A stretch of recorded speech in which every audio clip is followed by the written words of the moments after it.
معقولة ليغانيس تفوز على برشلونة؟ جمهور برشلونة يوم أمس كله كيضحك على ريال مدريد خسرت وتعادلت مع رايو فايكانو. اليوم برشلونة تسقط أمام الصاعد حديثا للليغا.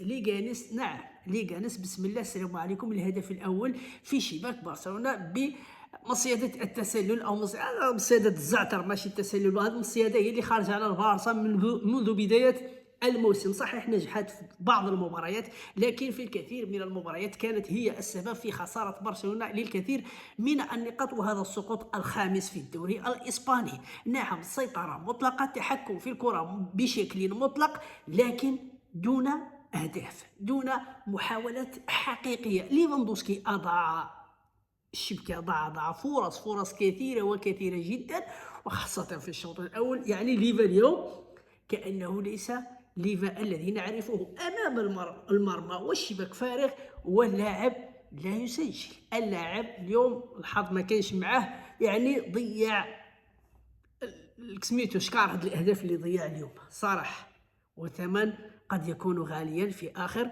الليغا. لكن ما تنسوش، لا ما تخافوش جمهور برشا، ما تخافوش. عرفتي علاش؟ حيت كارلو أنشوتي غيتضامن معكم، غيعطيكم عاود 3 نقاط، ومازال وقت طويل، ومازال غيعطيكم بزاف النقاط. المباراة المقبلة ربما يخسر ويعطيكم 3 نقاط عاوتاني، حيت عندنا واحد المدرب سخيف كيتعاطف مع البارسا وكيتضامن مع البارسا دائما. المباراة البارح والمباراة قبل منها وهو ماشي. نعم سيدي، وانا ارى نسخه سنه 2015 تتكرر بحذافيرها. البارسا تخسر تجي ريال تخسر ريال تجي البارسا تعادل، وهي ماشيه. يعني كلشي كيعطي الباص للاخر، ولكن ما كيستافدوش. ريال مدريد ما كتستافدش من هاد الهدايا ومن هاد الخسارات ديال البارسا. ولكن هاد السنه هادي راه ما غيستافد لا البارسا لا ريال مدريد.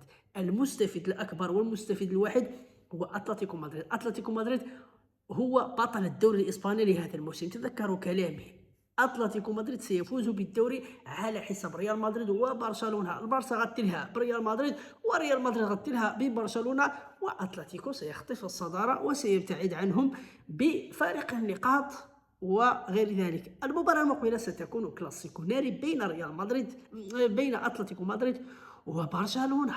برشلونة سيدخل من أجل الفوز، و اتلتيكو طبعا خصو الصداره، لان اتلتيكو 38 نقطه، برشا 38 نقطه، ريال مدريد 37 نقطه مع مباراه مؤجله. وهذيك المؤجله كنقول غادي تخسرها كاع ريال مدريد، ومازال المدرب قلت لك غادي يخسر الكثير من النقاط، لان كارلو انشيلوتي كما تعرفون لا يطمن مطلقا. مدرب لا يطمن ابدا، لا يلعب كره القدم، لا يعطيك تكنيكات، لا يعطيك تغييرات، لا يعطيك حلول، لا يعطيك اي شيء. بل ما هو السيد كيدرب بالبركه، يعني بقدرات اللاعبين وفرديات ومهاره اللاعبين هي التي تصنع الفارق في ريال مدريد. اما المدرب لا يصنع اي شيء فقط سوى اكل العلك على خط التماس، وهذا الشيء اللي كاين.